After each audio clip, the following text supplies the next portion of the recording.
Red slashes lined with dark stitches marked the places where one body ended and another began. The skin was unnaturally pale, the lips thin and bluish in color. It was a monster that would have struck horror into the heart of any normal person. But to Victor, the sight was the most beautiful he'd ever seen. Ah, my lovely creature, what a marvel you are! What a treat for the eyes! Now, your body is finished. We have only to give you life! All that stormy night, the young doctor worked in a frenzy of excitement. All was ready for the grand experiment, and now, with the storm, nature was providing the final touch that he needed. He would harness the power of lightning and turn it into the breath of life. The great moment arrived. Thunder pealed louder and closer. The burning scent of strange potions filled the room. The monster's body lay on the table, surrounded by a clutter of test tubes. Suddenly, with one crack of thunder, the room sizzled with electricity. Victor watched with fascination as one finger on the enormous hand began to twitch. He's coming to life. It's working. Marvelous. Awaken my creation. The veins in the creature's hands suddenly filled out with the blood they carried, and the chest began to rise and fall. Slowly, the great head began to turn from side to side. As Victor watched, an arm lifted into the air, then the other. A great creaking groan sounded from deep in the monster's body. He began to sit up. Suddenly, the eyes sprang open and looked directly at Victor. Great black pools set deep into the head. The creature gave a long, dull moan and reached out his hideous hands to the doctor. Oh, sweet heaven! What have I done? What sort of monster have I created? Victor would never be able to explain what happened in that moment. How his feverish excitement and adoration for the creature turned to terror and disgust. But from the first moment he looked into the creature's eyes, he knew that he had done a terrible thing. The creature was still gazing at him and moving closer. No! Don't touch me! Get away from me, you horrible beast! Oh! What have I done? Victor ran from the room and out into the street. There was no one he could tell, no one who would understand. What would he do now? How would he destroy the monster and correct his horrendous mistake? He roamed the streets in desperation, not knowing where to go, and above all, afraid to go back home. In the small laboratory, the monster looked slowly around at his new world. The shattered glass on the floor, the torn papers and scattered furniture.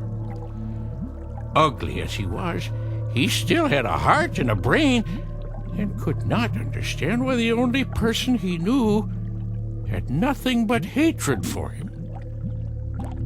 The door of the laboratory stood open. The monster stepped out into the early dawn in search of someone who would accept him. But he would find no acceptance, and he would find no friend. All he would find was a world that hated and feared him, and eventually he would turn against the world with all his anger and show everyone what a monster he could be.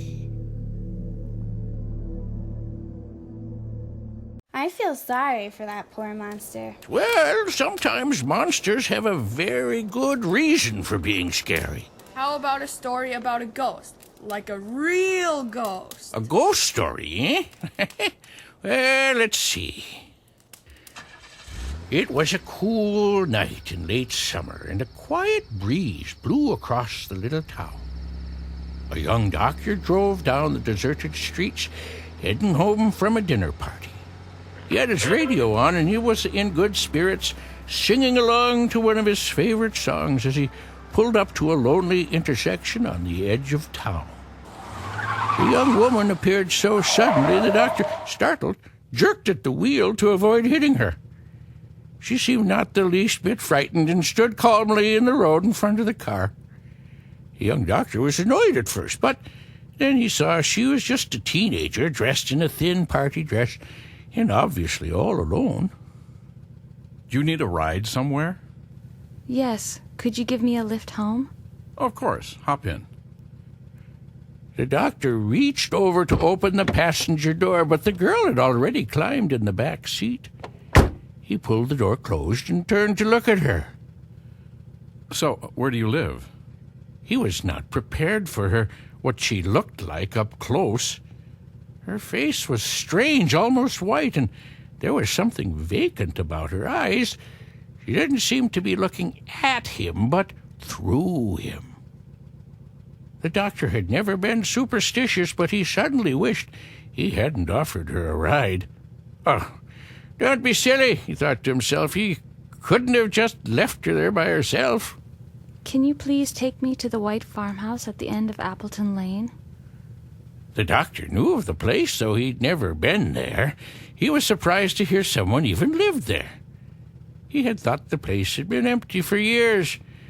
He looked at her for a few seconds, wondering if she was playing some kind of trick on him, and then agreed and pulled out onto the road again. I'm David. I live just down that way. You can call me Amy. Amy, that's a nice name. It occurred to him that maybe she was cold, and maybe that's why she was so pale. He cursed himself for not thinking of it sooner, then offered her his jacket. She took it without a word, and then they drove on that way in silence.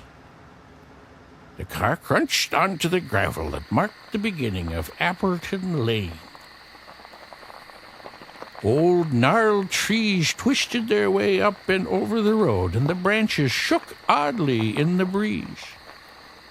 The doctor was glad they were almost there. He had tried to make conversation, but Amy was not talkative. Now he took all his concentration to look for the old house.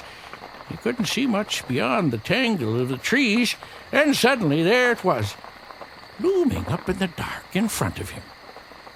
He stared for a minute at the old wreck of a place. It could hardly be called a house anymore from what he could see. A whole section of it had rotted away. An old white fence had fallen down and was overgrown with vines, and even the front walk had ankle-high grass growing through the broken stones. Now the doctor knew he had been tricked, but he was determined to play along with the girl's little joke. All right, then. Here we are. Amy? The back seat was empty. Amy and his jacket were gone. But the doors were still closed. He hadn't heard a thing. She couldn't possibly have gotten out without him noticing. The doctor stared at the empty back seat, dazed. And then, back at the house, suddenly, he was sure he saw a light flash in one of the windows. I'm going to get to the bottom of this. The doctor pushed aside the vines that tugged at his feet and finally reached the old weather-beaten front door. I know someone's in there. Come on out. When the door opened, the doctor had another surprise. There stood a withered old man, hardly as tall as the girl herself had been, and with a weary look on his face. He held an old-fashioned lantern in his hand, and now raised it to see the doctor, casting eerie shadows on his own face. What do you want? I picked up a girl who said she lived here, and then she just disappeared. Oh, yeah. Amy always comes back on her birthday. Oh, you know her then? She took off with my jacket, and I'd like to get it back. She's my daughter. Now, listen, if you want to find her, she's down that road.